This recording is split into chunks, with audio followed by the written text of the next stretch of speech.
Most students see this integral and panic, but I am going to show you how to solve it. Let's go.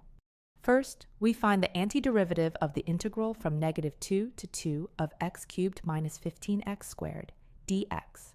For the first term, x cubed becomes x to the fourth power over 4 after applying the power rule. Let's apply now the power rule for the second term, -15 squared. This would become -5x cubed. So the integration of x cubed minus 15x squared, dx equals x to the fourth power over 4 minus 5x cubed.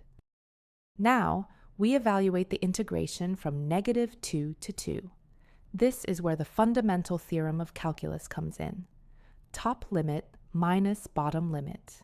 It's that simple. Let's substitute in the upper limit 2 first.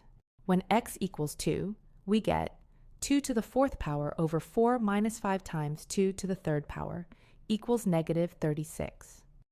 Now let's substitute in the lower limit, -2. When x is -2, we get -2 to the fourth power over 4 minus 5 times -2 to the third power. This is equal to 44. Make sure you watch your signs when calculating. Finally, subtract the bottom limit from the top limit. So -36 minus 44 equals -80, and that's our final answer. If this helped you understand how to solve, hit that subscribe button for more math tutorials.